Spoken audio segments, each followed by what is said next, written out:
حق ببرای منوی تل قول د قرآن دی ډاډ لرو مایوس نه یو دا زمون ایمان دی حق ببرای منوی تل د منافقانو صفات دا زمون ایمان دی درنو اوریدونکو ستاسو پام راوړو د الحاج مولوي محمد یاسین فهیم صاحب د منافقانو د صفاتو خبرونو ته د جذب نکړي ګرمي د ننګویني پام ګوري چې ستړي نکړي چوپې مودل وړ همت هاغن دیوي نکړي.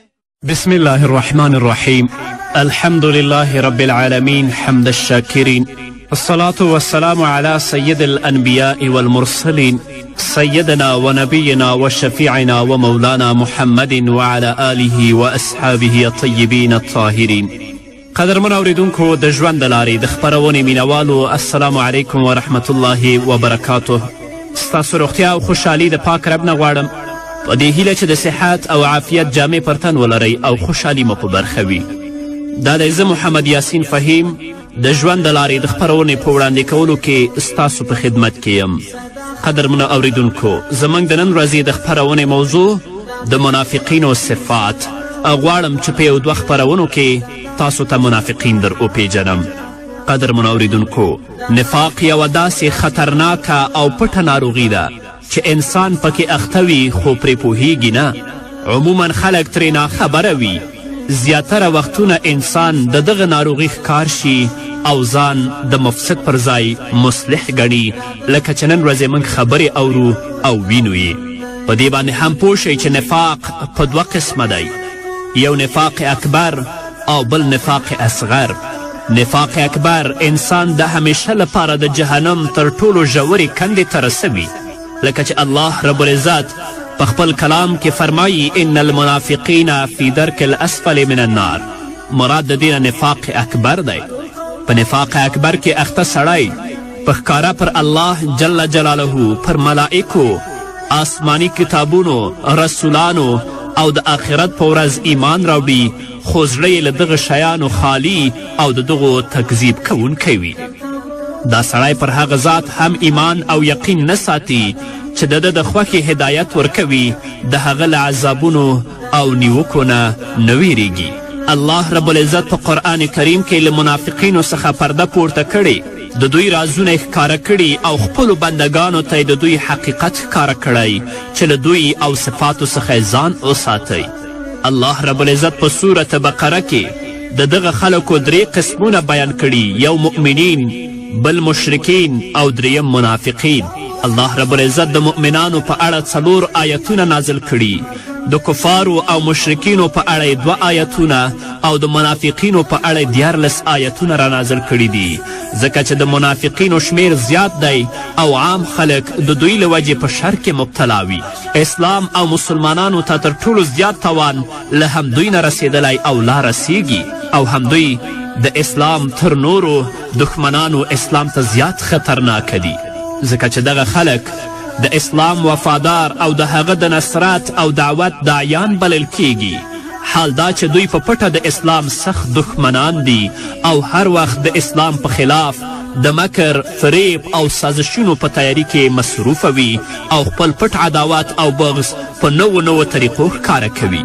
عام ولس دا فکر کوي چې هغه خپل علم د ټولنې په اصلاح کې کاروي، حال دا چې هغه اصلا د جهل او فساد پر خپرولو ځان ستومانه کوي، لکه تاسو یې اورئ او وینئ. پر الله قسم چې دوی د همدغسې سازشونو په وجه د اسلام څومره مرکزونه تباه او برباد کړل، د اسلام کلاګانې ړنګې کړې، ان بنیادونه یې ورختم کړل، څومره اسلامي نښې له منځه یوړې، څومره جګې اسلامي جنډې د تل لپاره ټیټې کړې، په څومره اسلامي اصولو کې د شک او شبهې پیدا کولو په واسطه د اسلام ختمولو هڅې وکړې، او همدارنګه په څومره اسلامي سرچینو کې د خپلو نظریاتو په ککړولو سره د هغوی د ختمولو سازشونه کړي دي. نو په دې ډول اسلام او مسلمانان همیشه د دوی د سازشونو او فتنو ښکار پاتې شوي او همدغه د یرغلونو لړۍ د هغوی له لورې دوام لري او زموږ ځینې ناپوهه ورونه دا فکر کوي چې ګوندې دوی اصلاح او د خیر کارونه ترسره کوي. نه، الله رب العزت د دوی په هکله څه فرمایي؟ الا انهم هم المفسدون ولکن لا یشعرون. پام ولرئ، با خبر په حقیقت کې هم دوی فساد کوونکي دي خو شعور ورسره نشته. دوی خو د اصلاح خبرې کوي، دوی خو خلکو ته ځان ښه ور وپیژني او په بل چا باندې تورونه لګوي. اما الله رب العزت موږ ته دوی را پیژني چې الله انهم هم المفسدون. با خبر دوی په خپله مفسدین دي، دوی خپله فساد کوونکي دي او دوی سره شعور هم نشته، د حیوان نه هم ورتیر دي. دوی په خپلو خبرو سره، په خپلو فتواو سره همیشه دا کوشش کوي چې د اسلام د مقدس دین نور خاموشه کړي، اما کله هم نه. الله په سورة صف کې 9 آیت کې فرمایي یریدون لیطفئوا نور الله بافواههم والله متم نوره ولو کره الکافرون. الله فرمایي دوی د خلو په پوکیو سره د الله د رڼا مړه کول غواړي او د الله فیصله دا ده چې هغه خپله رڼا بشپړه خپره کړي که د کافرانو دا هر څومره بدې شي، خو الله رب العزت به د خپل دین کلمه او د جهاد کلمه اوچته ساتي. دا ظالمان او منافقین چې هر څه کوي دوی ناکامه او مغلوبه دي. منافقینو د الله د وحی د پریښودو فیصله کړې او له هغه نه د هدایت نه اخیستو په اړه په خپل منځو کې اتفاق او په خلاف یو موټی شوي دي. الله په سورة مؤمنون کې 53 آیت کې فرمایي فتقطعوا امرهم بینهم زبورا کل حزب بما لدیهم فرحون. خو وروسته خلکو خپل دین په خپلو منځو کې ټوټه ټوټه که له هرې ډلې سره چې څه دي هغوی په هماغه خوشحاله دي. بس ځان ته دا مسلمان وایي چې په دنیا کې بل څوک مسلمان نشته. الله رب العزت د دوی په اړه موږ ته څه وایي؟ یوحي بعضهم الی بعض زخرف القول غرورا. الله فرمایي چې یو بل ته خوږې خبرې د غولونې او فریب لپاره رسوي. په بل ځای کې الله فرمایي اتخذوا هذا القرآن مهجورا. هغوی قرآن شاته کړی، کله هم د ظالمانو د الله پیغام نه دی اوریدلی چې الله د یهودو په هکله څه وایي، الله د نصاراو په هکله څه وایي، الله د دیو معاونینو او د دیو دوستانو په هکله څه وایي. قرآن شاته غورځولی دی او منافقین دا کوشش کوي چې مسلمانانو باندې یو نوم دي او ځان خلکو ته مصلح معرفي کړي. اما الله وایي الله انهم هم المفسدون ولکن لا یشعرون. د منافقینو له زړونو نه ایمانی نښې په دې توګه ختمې شوي دي چې اوس یې دوی بیخي نه پیژني او د دوی په زړونو کې د اسلام ریښې هم کمزورې شوي دي چې له سره جوړول یې شونې نه دي او د دوی په زړونو کې د اسلام ریښې هم کمزورې شوي دي چې له سره یې جوړول شونی نه دی چې هغه د اسلام ریښې بیرته د دوی په زړه کې شنې شي او هغه ثابتې شي. د دوی په زړونو کې د دوی د غلطو فکرونو، نظریاتو، ظلم او ستم د ډیرښت له امله د ایمانی وړانګو ځلا تته شوي چې دغه ځلا اوس دوی نشي لیدلی او له هغه نه د ګټې اخیستنې لپاره هیڅ ډول هلې ځلې نشي کولی.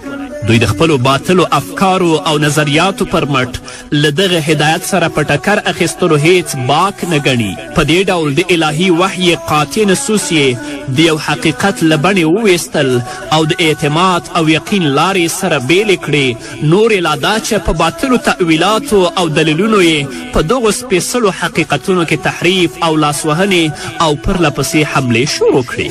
دا ظالمان قرآن تحریفوي، دا ظالمان په قرآن کې باطل تأویلونه د خپل نفع لپاره کوي او په دې پوهیږي نه چې قرآن د دوی په هکله څه ویلي دي. قرآن د دوی په هکله دا فیصله کړې چې ان المنافقین فی درک الاسفل من النار. منافقین په هغه ژوره کنده د جهنم کې به پراته وي، د هغه نه به دوی راوتلی نشي. اما دا ظالمان خپل ځانونه مصلح ګڼي او په مسلمانانو باندې تورونه لګوي. کله چې یو نیک او شریف انسان د یو کمذاته قوم میلمه شي نو هغوی ورسره د بېعزتي سلوک کوي، د اعزاز او اکرام پر ځای د هغه تکلیف او د هغه تحقیر کوي. د منافقینو قرآن له زړه څخه نه دی منلی بلکې پر ځای د عملي کولو څخه عاجز او د هغه د دردولو کوشش کوي او وایي چې موږ له تاسې سره کار نه لرو، زموږ او ستاسې لارې سره جلا دي، زموږ او ستاسې یو ځایوالی ممکن نه دی، زموږ او ستاسې تعلق باید یوازې همدومره وي لکه د لارې پر سر چې دوه کسه سره مخ شي او په مخه ښه ویلو سره له یو بل سره بیل او جدا شي. د منافقینو قرآن د زړه نه دی منلی. دې ظالمانو ته ځانونه ښه ښکاري، خو هغه کسان چې د الله د دین لپاره کار کوي، هغه کسان چې د الله رب العزت د کلمې د اوچتوالي لپاره کار کوي، دا ظالمان هغوی حقیر شمیري لکه یو بې عزته قوم سره چې یو نیک او شریف انسان میلمه شي نو هغوی ورسره د بې عزتي سلوک کوي، د اعزاز او اکرام پر ځای د تحقیر او تکلیف چلند ورسره کوي. نو دې منافقینو لپاره اوس هم د توبې وخت شته.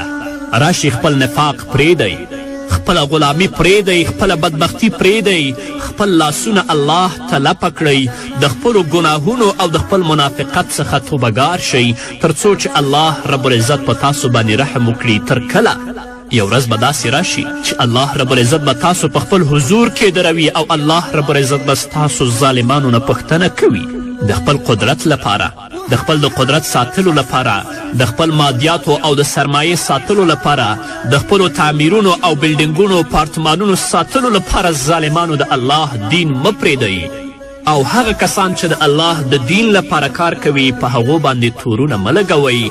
الله به تاسو خپل حضور ته دروي، بیا به الله ته څه ځواب وایئ؟ د منافقینو اصلي سرمایه دوکه، مکر او فریب دی او د دوی د ټولو هڅو حاصل دروغ ویل او خیانت دی. له باطلې لارې نه د خوراک څښاک ډیر ښه صلاحیت لري او د دواړو ډلو یعنی هم د مسلمانانو او هم د کافرانو د خوشحالولو هڅې کوي. مسلمان ته الله الله وایي او هندو ته رام رام وایي. په دې ډول د دواړو ډلو له نیوکو نه ځان ساتي، خو په حقیقت کې الله دا ظالمان موږ ته راپېژني چې تاسو د دوی په خبرو باندې دوکه نشئ. یخادعون الله والذین آمنوا وما یخدعون الا انفسهم وما یشعرون. الله وایي هغوی له الله او مؤمنانو سره غولونه او دوکه راخیستې، خو هغوی په اصل کې په خپله خپل ځانونه غولوي او له هغو سره د دې شعور هم نشته. الله به د دوی جزا ورکوي. دا څو ورځې په دنیا کې نور هم ژوند لرئ. راشئ په دې تیر ژوند کې هر منافقت او هر فساد وکړه. اوس د الله نه وویرېږئ، د توبې وخت لرئ. زموږ زړه په تاسو باندې سوځي ځکه په دنیا کې د مسلمان په نامه باندې ژوند کوئ. الله به په آخرت کې د مشرکینو په صف کې دروي. پرېږدئ دا لاره، د الله لاره غوره کړئ، د حقیقت لاره غوره کړئ، د اسلام لاره غوره کړئ، د قرآن لاره غوره کړئ، د محمد رسول الله لار غوره کړئ. په دې کې کامیابي ده، په بلو لارو کې کامیابي نشته. دلته به هر څه وکړئ خو په آخرت کې به الله ته بیا څه ځواب وایي؟ ستاسو ټوله سرمایه دوکه ده، ستاسو ټوله سرمایه مکر دی، ستاسو ټوله سرمایه فریب دی او د ستاسو د ټولو هڅو حاصل دروغ او خیانت دی. نو خلک ولې دوکه کوئ؟ د الله نه وویرېږئ. او عامو مسلمانانو ته مې پیغام دا دی، هغو ته مې سپارښتنه دا ده چې تاسو راشئ د الله رب العزت کلام پرانیزئ، د محمد رسول الله صلی الله علیه وسلم احادیث پرانیزئ تر څو چې تاسو منافقین وپیژنئ چې منافقین څوک دي او مصلحین څوک دي. الله وایي یخادعون الله والذین آمنوا وما یخدعون الا انفسهم وما یشعرون. الله دې په موږ باندې رحم وکړي، الله دې موږ د نفاق نه وساتي او په هغو زړونو کې چې نفاق او شقاق پروت دی الله دې د دوی زړونه نرم کړي چې د کفر او د شرک او د نفاق لاره پرېږدي، د الله او د الله د رسول او د قرآن او د سنت لاره غوره کړي، تعصب پرېږدي، حسد پرېږدي او د الله یووالی، د رسول الله رسالت او حق په خلاصو سترګو باندې ومني چې په دنیا کې هم په عزت او په آخرت کې هم الله څخه په اوچته غاړه باندې ولاړ وي. په دې هکله به نور هم واورو. قدرمن اورېدونکو خو د یوې دمې نه بیا نسکورې د غواړي دا د سرورو اسمان، یو زورانې د غواړي ډک له ګناهو جهان، دا توره درنه ځمکه غواړي یو د نوح طوفان، لارې ته راتله غواړي دا د لیونو کاروان، حق به برعمن وي تل قول د قرآن دی، ډاډ لرو مایوس نه یو دا زمون ایمان دی حق به برعمل وي تل قول د قرآن دی ډاډ لرو مایوس نه یو دا زمون ایمان دی. قدرمنو اوریدونکو بیا هم زموږ سلامونه او نیکې هیلې ومنئ. منافقین به وایي هغه مکر او فریب او هغه دروغ او دوکه چې موږ کوو په دې باندې به موږ قوي کیږو او زړونه به هم قوي کیږي، اما هیڅکله نه. د شبهاتو او شهواتو ناروغیو د منافقینو زړونه نور هم کمزوري کړي دي چې بیخي مړه شوي دي. لنډه دا چې الله د دوی په هکله دا فیصله کوي فی قلوبهم مرض فزادهم الله مرضا ولهم عذاب علیم بما کانوا یکذبون. الله وایي د هغوی په زړونو کې یوه ناروغي ده، د نفاق ناروغي ده. الله وایي چې الله هغه لا پسې زیاته کړه او کوم دروغ چې هغوی وایي د هغه په بدله کې د هغو لپاره دردونکی عذاب دی. نن خو به د قرآن په آیتونو کې تحریف کوئ، تأویلات به کوئ، خو د دې په بدل کې به الله رب العزت تاسو ته دردونکی عذاب درکوي. الله ته به بیا څه وایئ؟ په حق باندې خاورې او ایرې مه واچوئ. مر په دوه ګوتو نه پټیږي. لمر هغه لمر دی کې لوڼ نه ویني نه به ویني.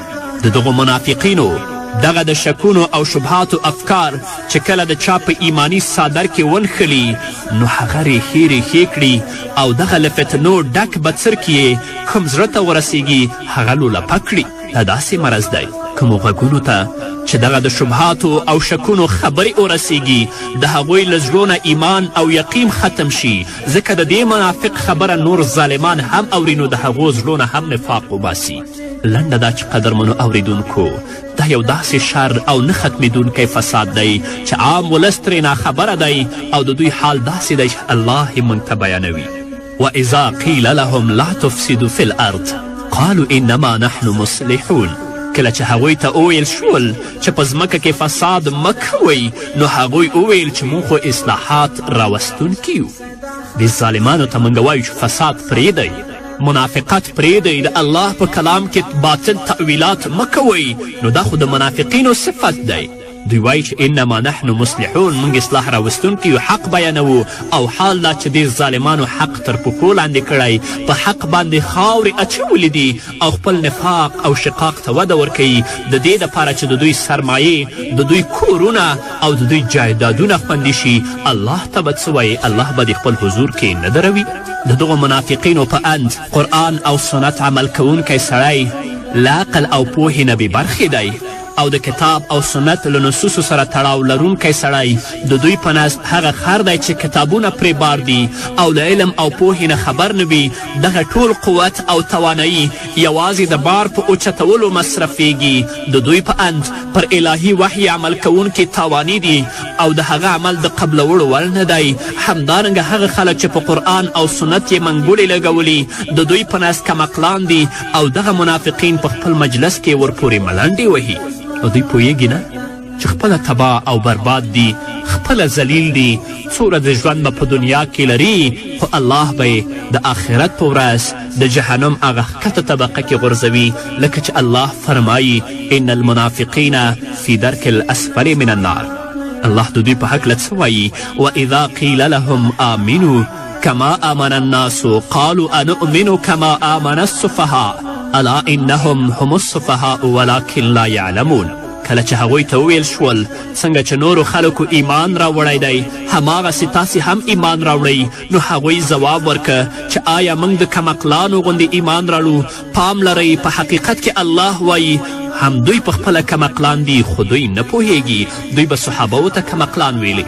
نن ورځ داسې ظالمان هم شته چې هغو کسانو ته چې الله د دین د اوچتوالي لپاره کار کوي دوی کمعقلان وایي. په دې باندې پوه شئ چې هر منافق دوه مخه لري او له خلکو سره دوه مخی چلند کوي.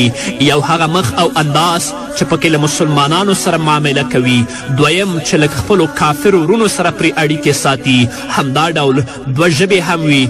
یو هغه ژبه ده چې په چالاکي مسلمانان تیر باسي، دویم هغه ژبه چې په خپلو خصوصي محفلونو کې پرې خپل اصلي خیالات څرګندوي. خو الله یې موږ ته معرفي کوي او د دوی صفات راته بیانوي. وایي وإذا لقوا الذين آمنوا قالوا آمنا وإذا خلوا إلى شياطينهم قالوا إنا معكم إنما نحن مستهزئون. کله چې دوی له مؤمنانو سره یو ځای شي نو وایي چې موږ ایمان راوړی، موږ د دین لپاره کار کړی، او کله چې په ګوښه ځای کې له خپلو شیطانانو سره یو ځای شي نو وایي چې په اصل کې خو موږ له تاسې سره یو او له دې خلکو سره صرف ټوکې کوو، دوی غولوو، موږ خو ستاسو غلامان یو. دغو منافقانو له قرآن او سنت نه سرغړونه وکړه او د هغه په پیروانو یې ملنډې ووهلې.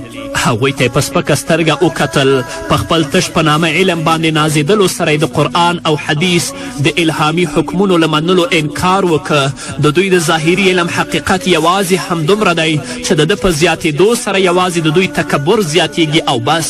حقیقت دا دی چې الله پر دوی ملنډې وهي او دوی ته د دوی په سرکشي کې وخت ورکوي.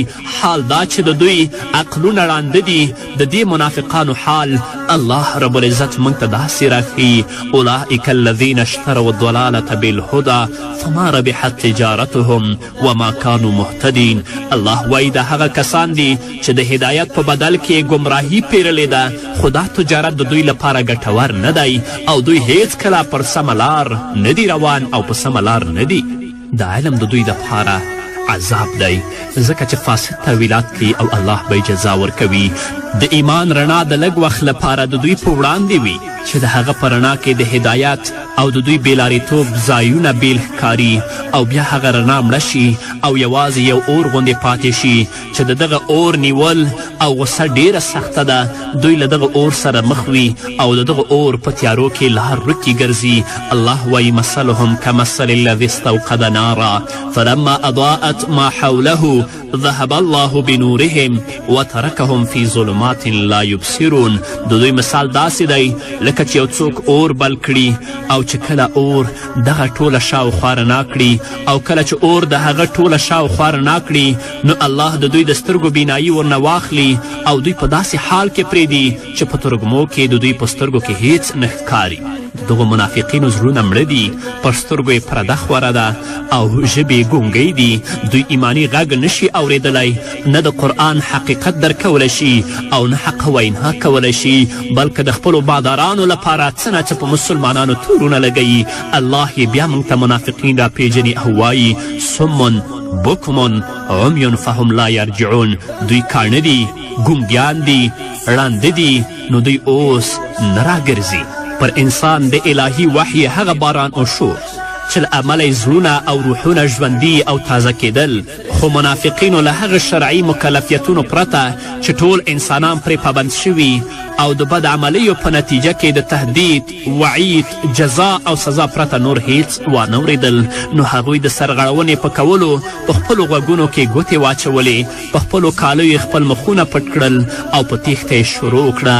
له دې امله هغوی ته په عمومي ډول غږ وشو او د لیدونکو پر وړاندې د هغوی رازونه ښکاره کړی شول. الله وایي: او کصیب من السماء فیه ظلمات ورعد وبرق یجعلون اصابعهم فی آذانهم من الصواعق حذر الموت والله محیط بالکافرین. همدارنګه الله وایي: یکاد البرق یخطف ابصارهم كلما اضاء لهم مشوا فيه واذا ازلم عليهم قاموا ولو شاء الله لذهب بسمعهم وابصارهم ان الله على كل شيء قدیر. نو زه اوس هم د منافقینو ته سپارښتنه کوم او دا پیغام ورکوم چې راشئ د الله دین ومنئ، خپل منافقت، خپل بدبختی او خپل ظلم پرېږدئ، لا د نجات او د توبې یو حق لرئ. الله دې په موږ باندې رحم وکړي او الله دې دوی ته هم هدایت وکړي. د منافقینو علامات به واورو خو هغه په بلې خپرونه کې. نو قدرمن اورېدونکو، دا وه زموږ د نن ورځې خپرونه چې ستاسو درانه حضور ته وړاندې شوه. تر بلې خپرونې پورې چې زه بیا هم ستاسو درانه حضور ته راځم، تاسو ټول په پاک رب سپارم. پاتې ژوندم نیکمرغه، ښاد، بریالي او کامیاب اوسه. بیا بګډا وډا شي دغه عریانې دنیا، کلکې زلزلې راځي بیا پر دې یاغي دنیا، ورکه نابودېږي به دا جوړه خیالي دنیا، دې پاکې فضا نه به ورانه شي غربي دنیا. حق به برامن وي تل، قول د قرآن دی، ډاډ لرو مایوس نه یو، دا زمون ایمان دی. حق به برامن وي تل، قول د قرآن دی، ډاډ لرو مایوس نه یو، دا زمون ایمان دی. سپین ستوري به بیا ولي لوی د شیطانانو کور سپین ستوري به بیا ولي لوی د شیطانانو کور بیا به یزداني قوت مات کړي د دیوانو زور سوړ به شي په یوه ناره بل د ساحرانو ور بیا به د تقدیر سکوت ورک کړي د مستانو شور حق به برمن وي تل قول د قرآن دی ډاډ لرو مایوس نه یو دا زمون ایمان دی حق به برمن وي تل قول د قرآن دی ډاډ لرو مایوس نه یو دا زمون ایمان دی تور افق بسر کړي بیا رون د خپلواکۍ لمر سپین سبا به څیرې کړي تور وحشي د شپو ځیګر سره کاڼي به ووري بیا د وحشتو پر سر سره کاڼي به ووري بیا د وحشتو پر سر یون به مذاکره بیا تیت کړي د تیارو لکر یون به مذاکره بیا تیت کړي د تیارو لکر حق به برمن وي تل قول د قرآن دی ډاډ لرو مایوس نه یو دا زمون ایمان دی حق به برمن وي تل قول د قرآن دی ډاډ لرو مایوس نه یو دا زمون ایمان دی حق به برمن وي تل قول د قرآن دی ډاډ لرو مایوس نه یو دا زمون ایمان دی حق به برمن وي تل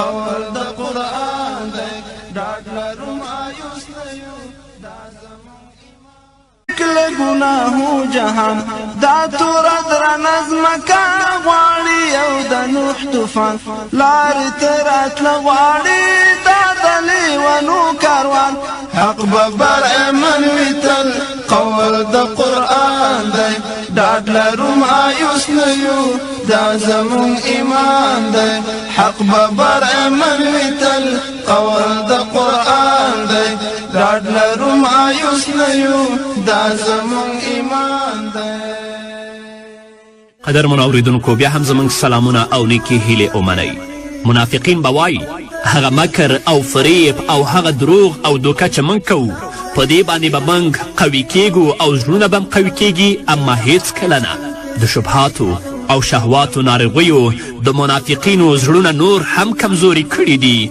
چې بیخي مړه شوي دي لنډه دا چې الله د دوی په هکله دا فیصله کوي فی قلوبهم مرض فزادهم الله مرضا ولهم عذاب علیم بما کانوا یکذبون الله وایي د هغوی په زړونو کې یوه ناروغي ده د نفاق ناروغي ده الله وایي چې الله هغه لا پسې زیاته کړه او کوم دروغ چې هغوی وایي د هغه په بدله کې د هغو لپاره دردونکی عذاب دی نن خو به د قرآن په آیتونو کې تحریف کوئ تأویلات به کوئ خو د دې په بدل کې به الله رب العزت تاسو ته دردونکی عذاب درکوي الله ته به بیا څه وایئ په حق باندې خاورې او ایرې مه واچوئ مر په دوه ګوتو نه پټیږي لمر هغه لمر دی کې لوند نه ویني نه به ویني د دغو منافقینو دغه د شکونو او شبهاتو افکار چې کله د چا په ایمانی صادر کې ونښلي نو هغه ریښې ریښې کړي او دغه له فتنو ډک بڅرکي یې کوم زړه ته ورسیږي هغه لولپه کړي دا داسې مرض دی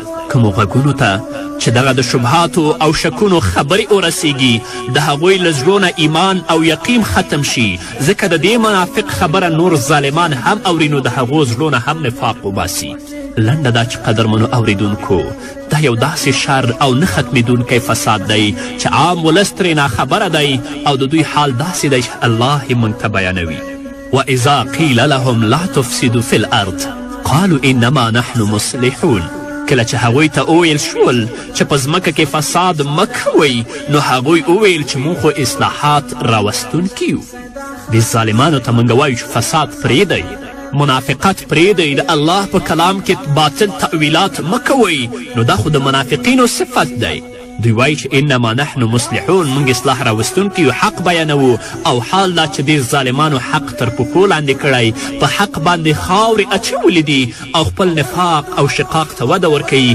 د دې دپاره چې د دوی سرمایې د دوی کورونه او د دوی جایدادونه خوندي شي الله ته به څه وایي الله به د خپل حضور کې نه دروي د دغو منافقینو په اند قرآن او سنت عمل کوونکی سړی له عقل او پوهې نه بې برخې دی او د کتاب او سنت له نصوصو سره تړاو لرونکی سړی د دوی په نزد هغه خر دی چې کتابونه پرې بار دي او له علم او پوهې نه خبر نه وي. دغه ټول قوت او توانایي یوازې د بار په اوچتولو مصرفیږي. د دوی په اند پر الهي وحی عمل کوونکي تاواني دي او د هغه عمل د حق ببرای منوی تل قول د قرآن دی ډاډ لرو مایوس نه یو دا زمون ایمان دی. حق ببرای منوی تل د منافقانو صفات دا زمون ایمان دی.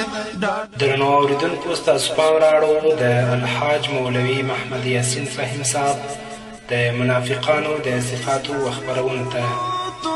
جذب ملی نکړی ګرمي د ننګوینې پام ګورئ چې سړی نکړی چوپې مو د لوړ همت هغه ډیوې نکړی. بسم الله الرحمن الرحيم. الحمد لله رب العالمين حمد الشاكرين. الصلاة والسلام على سيد الأنبياء والمرسلين سيدنا ونبينا وشفيعنا ومولانا محمد وعلى آله وأصحابه الطيبين الطاهرين. قدرمن اوریدونکو د ژوند د لارې د خپرونې مینوالو السلام علیکم ورحمت الله وبرکاته. ستاسو روغتیا او خوشحالي د پاک رب نه غواړم په دې هیله چې د صحت او عافیت جامې پر تن ولرئ او خوشحالي مو په برخه وي. دا دی زه محمد یاسین فهیم د ژوند د لارې د خپرونې په وړاندې کولو کې ستاسو په خدمت کې یم. قدرمنو اوریدونکو زموږ د نن ورځې د خپرونې موضوع د منافقینو صفات. غواړم چې په یو دوه خپرونو کې تاسو ته منافقین در وپیژنم. قدرمنو اوریدونکو نفاق یوه داسې خطرناکه او پټه ناروغي ده چې انسان پکې اخته وي خو پرې پوهیږي نه. عموما خلک ترې ناخبره وي. زیاتره وختونه انسان د دغه ناروغي ښکار شي او ځان د مفسد پر ځای مصلح ګڼي لکه چې نن ورځې موږ خبرې اورو او وینو یې. په دې باندې هم پوه شئ چې نفاق په دوه قسمه دی. یو نفاق اکبر او بل نفاق اصغر. نفاق اکبر انسان د همیشه لپاره د جهنم تر ټولو ژورې کندې ته رسوي لکه چې الله رب العزت په خپل کلام کې فرمایي ان المنافقین فی درک الاسفل من النار. مراد د دې نفاق اکبر دی. په نفاق اکبر کې اخته سړی په ښکاره پر الله جل جلاله، پر ملائکو، آسمانی کتابونو، رسولانو او د آخرت په ورځ ایمان راوړي خو زړه یې له دغه شیانو خالی او د دغو تکذیب کوونکی وي. دا سړی پر هغه ذات هم ایمان او یقین نه ساتي چې د ده د خوښې هدایت ورکوي، د هغه له عذابونو او نیوکو نه ویریږي. الله رب العزت په قرآن کریم کې له منافقینو څخه پرده پورته کړې، د دوی رازونه یې ښکاره کړي او خپلو بندګانو ته د دوی حقیقت ښکاره کړی چې له دوی او صفاتو څخه ځان وساتئ. الله رب العزت په سورت بقره کې د دغه خلکو درې قسمونه بیان کړي، یو مؤمنین، بل مشرکین او دریم منافقین. الله رب العزت د مؤمنانو په اړه 4 آیتونه نازل کړي، د کفارو او مشرکینو په اړه 2 آیتونه او د منافقینو په اړه 14 آیتونه را نازل کړي دي، ځکه چې د منافقینو شمیر زیات دی او عام خلک د دوی له وجې په شر کې مبتلا وي. اسلام او مسلمانانو ته تر ټولو زیات توان له همدوی نه رسېدلی او لا رسیږي، او همدوی د اسلام تر نورو دښمنانو اسلام ته زیات خطرناکه دي، ځکه چې دغه خلک د اسلام وفادار او د هغه د نصرت او دعوت داعیان بلل کیږي. حال دا چې دوی په پټه د اسلام سخت دښمنان دي او هر وخت د اسلام په خلاف د مکر، فریب او سازشونو په تیاری کې مصروفه وي او خپل پټ عداوت او بغض په نوو طریقو ښکاره کوي. عام ولس دا فکر کوي چې هغه خپل علم د ټولنې په اصلاح کې کاروي، حال دا چې هغه اصلا د جهل او فساد پر خپرولو ځان ستومانه کوي، لکه تاسو یې اورئ او وینئ. پر الله قسم چې دوی د همدغسې سازشونو په وجه د اسلام څومره مرکزونه تباه او برباد کړل. د اسلام کلاګانې ړنګې کړې، ان بنیادونه یې ورختم کړل، څومره اسلامي نښې له منځه یوړې، څومره جګې اسلامي جنډې د تل لپاره ټیټې کړې، په څومره اسلامي اصولو کې د شک او شبهې پیدا کولو په واسطه د اسلام ختمولو هڅې وکړې، او همدارنګه په څومره اسلامي سرچینو کې د خپلو نظریاتو په ککړولو سره د هغوی د ختمولو سازشونه کړي دي. نو په دې ډول اسلام او مسلمانان همیشه د دوی د سازشونو او فتنو ښکار پاتې شوي، او همدغه د یرغلونو لړۍ د هغوی له لورې دوام لري، او زموږ ځینې ناپوهه ورونه دا فکر کوي چې ګوندې دوی اصلاح او د خیر کارونه ترسره کوي.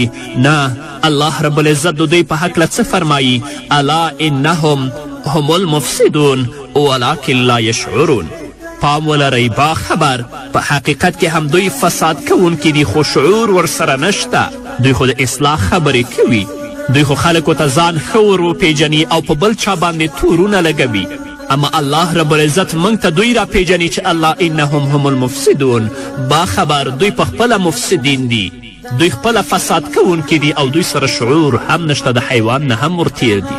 دوی په خپلو خبرو سره، په خپلو فتواو سره همیشه دا کوشش کوي چې د اسلام د مقدس دین نور خاموشه کړي، اما کله هم نه. الله په سورة صف کې 9 آیت کې فرمایي یریدون لیطفئوا نور الله بافواههم والله متم نوره ولو کره الکافرون. الله فرمایي دوی د خلو په پوکیو سره د الله د رڼا مړه کول غواړي، او د الله فیصله دا ده چې هغه خپله رڼا بشپړه خپره کړي، که د کافرانو دا هر څومره بدې شي، خو الله رب العزت به د خپل دین کلمه او د جهاد کلمه اوچته ساتي. دا ظالمان او منافقین چې هر څه کوي دوی ناکامه او مغلوبه دي. منافقینو د الله د وحی د پریښودو فیصله کړې، او له هغه نه د هدایت نه اخیستو په اړه په خپل منځو کې اتفاق او په خلاف یو موټی شوي دي. الله په سورة مؤمنون کې 53 آیت کې فرمایي فتقطعوا امرهم بینهم زبورا کل حزب بما لدیهم فرحون. خو وروسته خلکو خپل دین په خپلو منځو کې ټوټه ټوټه که له هرې ډلې سره چې څه دي هغوی په هماغه خوشحاله دي. بس ځان ته دا مسلمان وایي چې په دنیا کې بل څوک مسلمان نشته. الله رب العزت د دوی په اړه موږ ته څه وایي؟ یوحي بعضهم الی بعض زخرف القول غرورا. الله فرمایي چې یو بل ته خوږې خبرې د غولونې او فریب لپاره رسوي. په بل ځای کې الله فرمایي اتخذوا هذا القرآن مهجورا. هغوی قرآن شاته کړی، کله هم د ظالمانو د الله پیغام نه دی اورېدلی چې الله د یهودو په هکله څه وایي، الله د نصاراو په هکله څه وایي، الله د دیو معاونینو او د دیو دوستانو په هکله څه وایي. قرآن شاته غورځولی دی، او منافقین دا کوشش کوي چې مسلمانانو باندې یو نوم دي او ځان خلکو ته مصلح معرفي کړي، اما الله وایي الله انهم هم المفسدون ولکن لا یشعرون. د منافقینو له زړونو نه ایمانی نښې په دې توګه ختمې شوي دي چې اوس یې دوی بیخي نه پیژني، او د دوی په زړونو کې د اسلام ریښې هم کمزورې شوي دي چې له سره جوړولې شونې نه دي، او د دوی په زړونو کې د اسلام ریښې هم کمزورې شوي دي چې له سره یې جوړول شونی نه دی، چې هغه د اسلام ریښې بیرته د دوی په زړه کې شنې شي او هغه ثابتې شي. د دوی په زړونو کې د دوی د غلطو فکرونو، نظریاتو، ظلم او ستم د ډیرښت له امله د ایمانی وړانګو ځلا تته شوي چې دغه ځلا اوس دوی نشي لیدلی، او له هغه نه د ګټې اخیستنې لپاره هیڅ ډول هلې ځلې نشي کولی. دوی د خپلو باطلو افکارو او نظریاتو پر مټ له دغه هدایت سره په ټکر اخیستلو هیڅ باک نه ګڼي. په دې ډول د الهي وحی قاطع نصوص یې د یو حقیقت له بڼې وویستل او د اعتماد او یقین لارې سره بیلې کړې. نورې لا دا چې په باطلو تأویلاتو او دلیلونو یې په دغو سپېڅلو حقیقتونو کې تحریف او لاسوهنې او پرله پسې حملې شروع کړې. دا ظالمان قرآن تحریفوي، دا ظالمان په قرآن کې باطل تأویلونه د خپل نفع لپاره کوي، او په دې پوهیږي نه چې قرآن د دوی په هکله څه ویلي دي. قرآن د دوی په هکله دا فیصله کړې چې ان المنافقین فی درک الاسفل من النار. منافقین په هغه ژوره کنده د جهنم کې به پراته وي، د هغه نه به دوی راوتلی نشي. اما دا ظالمان خپل ځانونه مصلح ګڼي او په مسلمانانو باندې تورونه لګوي. کله چې یو نیک او شریف انسان د یو کمزاته قوم میلمه شي، نو هغوی ورسره د بېعزتي سلوک کوي، د اعزاز او اکرام پر ځای د هغه تکلیف او د هغه تحقیر کوي. د منافقینو قرآن له زړه څخه نه دی منلی، بلکې پر ځای د عملي کولو څخه عاجز او د هغه د دردولو کوشش کوي او وایي چې موږ له تاسې سره کار نه لرو، زموږ او ستاسې لارې سره جلا دي، زموږ او ستاسې یو ځایوالی ممکن نه دی، زموږ او ستاسې تعلق باید یوازې همدومره وي لکه د لارې پر سر چې دوه کسه سره مخ شي او په مخه ښه ویلو سره له یو بل سره بیل او جدا شي. د منافقینو قرآن د زړه نه دی منلی. د ظالمانو ته ځانونه ښه ښکاري، خو هغه کسان چې د الله د دین لپاره کار کوي، هغه کسان چې د الله رب العزت د کلمې د اوچتوالي لپاره کار کوي، دا ظالمان هغوی حقیر شمیري لکه یو بې عزته قوم سره چې یو نیک او شریف انسان میلمه شي نو هغوی ورسره د بېعزتي سلوک کوي، د اعزاز او اکرام پر ځای د تحقیر او تکلیف چلند ورسره کوي. نو دې منافقینو لپاره اوس هم د توبې وخت شته. راشي خپل نفاق پرېږدئ، خپله غلامي پرېږدئ، خپله بدبختي پرېږدئ، خپل لاسونه الله ته لپه کړئ، د خپلو ګناهونو او د خپل منافقت څخه توبهګار شئ تر څو چې الله رب العزت په تاسو باندې رحم وکړي. تر کله یو ورځ به داسې راشي چې الله رب العزت به تاسو په خپل حضور کې دروي او الله رب العزت به ستاسو ظالمانو نه پوښتنه کوي د خپل قدرت لپاره، د خپل د قدرت ساتلو لپاره، د خپل مادیاتو او د سرمایې ساتلو لپاره، د خپلو تعمیرونو او بلډینګونو پارتمانونو ساتلو لپاره ظالمانو د الله دین مه پرېږدئ. او هغه کسان چې د الله د دین لپاره کار کوي په هغو باندې تورونه مه لګوئ. الله به تاسو خپل حضور ته دروي، بیا به الله ته څه ځواب وایئ؟ د منافقینو اصلي سرمایه دوکه، مکر او فریب دی او د دوی د ټولو هڅو حاصل دروغ ویل او خیانت دی. له باطلې لارې نه د خوراک څښاک ډیر ښه صلاحیت لري او د دواړو ډلو یعنی هم د مسلمانانو او هم د کافرانو د خوشحالولو هڅې کوي. مسلمان ته الله الله وایي او هندو ته رام رام وایي. په دې ډول د دواړو ډلو له نیوکو نه ځان ساتي، خو په حقیقت کې الله دا ظالمان موږ ته راپېژني چې تاسو د دوی په خبرو باندې دوکه نشئ. یخادعون الله والذین آمنوا وما یخدعون الا انفسهم وما یشعرون. الله وایي هغوی له الله او مؤمنانو سره غولونه او دوکه راخیستې، خو هغوی په اصل کې په خپل ځانونه غولوي او له هغو سره د دې شعور هم نشته. الله به د دوی جزا ورکوي. دا څو ورځې په دنیا کې نور هم ژوند لرئ. راشئ په دې تیر ژوند کې هر منافقت او هر فساد وکړه. اوس د الله نه وویرېږئ، د توبې وخت لرئ.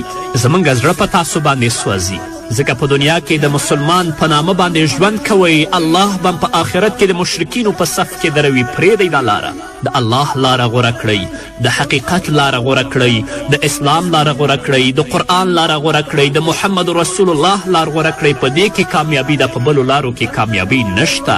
دلته به هر څه وکړئ خو په آخرت کې به الله ته بیا څه ځواب وایي؟ ستاسو ټوله سرمایه دوکه ده، ستاسو ټوله سرمایه مکر دی، ستاسو ټوله سرمایه فریب دی او د ستاسو د ټولو هڅو حاصل دروغ او خیانت دی. نو خلک ولې دوکه کوئ؟ د الله نه وویرېږئ. او عامو مسلمانانو ته مې پیغام دا دی، هغو ته مې سپارښتنه دا ده چې تاسو راشئ د الله رب العزت کلام پرانیزئ، د محمد رسول الله صلی الله علیه وسلم احادیث پرانیزئ تر څو چې تاسو منافقین وپیژنئ چې منافقین څوک دي او مصلحین څوک دي. الله وایي یخادعون الله والذین آمنوا وما یخدعون الا انفسهم وما یشعرون. الله دې په موږ باندې رحم وکړي، الله دې موږ د نفاق نه وساتي او په هغو زړونو کې چې نفاق او شقاق پروت دی الله دې د دوی زړونه نرم کړي چې د کفر او د شرک او د نفاق لاره پرېږدي، د الله او د الله د رسول او د قرآن او د سنت لاره غوره کړي، تعصب پرېږدي، حسد پرېږدي او د الله یووالی، د رسول الله رسالت او حق په خلاصو سترګو باندې ومني چې په دنیا کې هم په عزت او په آخرت کې هم الله څخه په اوچته غاړه باندې ولاړ وي. په دې هکله به نور هم واورو قدرمنو اورېدونکو. خو د یوې دمې نه بیا مسکورې د غواړي دا د سرورو اسمان یو ځل ورانې د غواړي